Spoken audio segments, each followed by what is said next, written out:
कुंज बिहारी श्री हरिदास।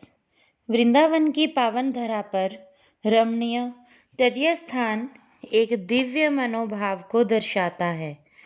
विशाल भूखंड पर फैला हुआ है, किंतु कोई भी दीवार या पत्थरों की कोई घेराबंदी नहीं है।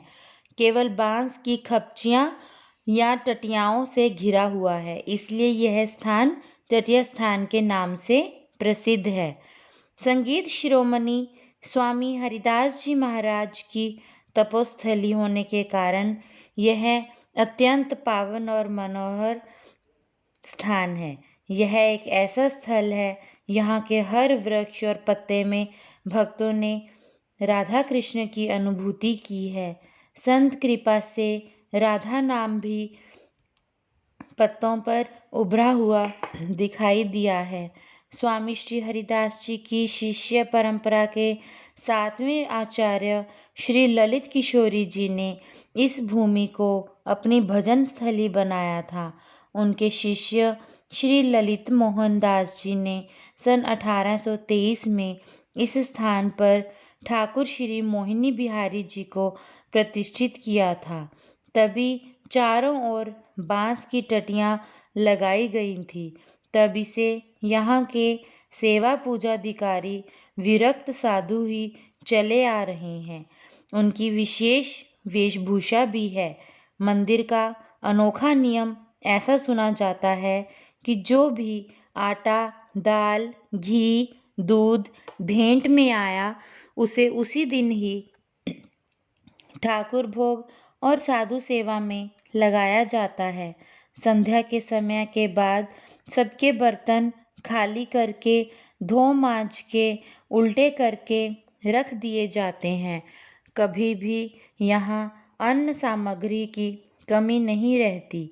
एक बार दिल्ली के यवन शासक ने जब यह नियम सुना तो परीक्षा के लिए अपने एक हिंदू कर्मचारी के साथ एक पोटली में सच्चे मोती भरकर सेवा के लिए संध्या के बाद रात को भेजे। श्री महंत जी बोले, वाह, खूब समय पर आप भेंट लाए हैं। महंत जी ने तुरंत उन्हें खरल में पिसवाया और दान में भरकर श्री ठाकुर जी को भोग में अर्पण कर दिया। कल के लिए कुछ भी न रखा। उनका यह नियम था कि चाहे कितना भी पकवान बने, उसमें वे प्रसाद के रूप में कणिका मात्र ही ग्रहण करते, बाकी संत सेवा में लगा देते और स्वयं मधुकरी करते। इस स्थान के महंत अपने स्थान से बाहर कभी नहीं जाते। स्वामी हरिदास जी के आविर्भाव दिवस श्री राधा अष्टमी के दिन यहाँ भक्तों की अथाह भीड़ लग जाती है। उस दिन स्वामी श्री जी के कड़ुआ और दंड के सभी भक्तों को दर्शन होते हैं। उस दिन विशेष प्रकार की स्वादिष्ट अरबी का भोग लगता है, जो दही और घी में विशेष प्रक्रिया से तैयार होती है। इसे सखी संप्रदाय का प्रमुख स्थान माना जाता है। एक दिन स्वामी श्री ललित मोहिनी देव जी संत सेवा के बाद विश्राम कर रहे थे, किंतु उनका मन कुछ विचलित हो रहा था। एक बार वे आश्रम के द्वार तक जाते, फिर लौट आते। वहां रह रहे संतों ने पूछा, स्वामी जी किसे देख रहे हैं, किसका इंतजार कर रहे हैं? एक मुस्लिम भक्त आ रहा है। स्वामी जी ने उत्तर दिया, ठाकुर जी और प्रिया जी की छवि लेकर उसी की राह देख रहा हूँ। इतने में वह भक्त वहां आ पहुंचा। उसने स्वामी जी को बताया कि डींग के किले में खुदाई का काम चल रहा था कि मुझे एक मटका मिला।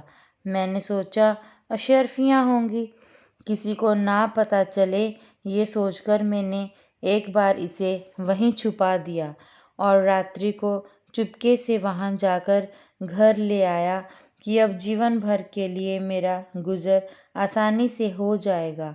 किंतु घर लाकर देखा तो क्या देखा, इसमें तो कोई अशर्फियाँ ही नहीं है, इसमें तो 2 मूर्तियाँ ही थी।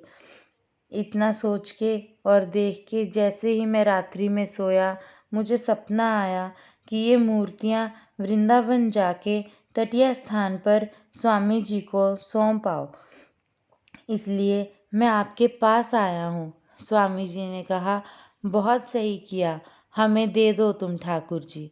स्वामी जी ने ठाकुर जी लिए और उसको उसका खाली मटका लौटा दिया। मजदूर रास्ते में सोच रहा था कि इतना बड़ा चमत्कारी संत मुझे खाली हाथ लौटा देगा, ये तो मैंने कभी स्वप्न में भी नहीं सोचा था। आज की तो मेरी सारी मजदूरी ही मारी गई। सोचते सोचते वह घर आ गया और खटिया पर लेट गया। पत्नी ने कहा, जाए वृंदावन, क्या दिया स्वामी जी ने आपको? पर वह क्या बोलता?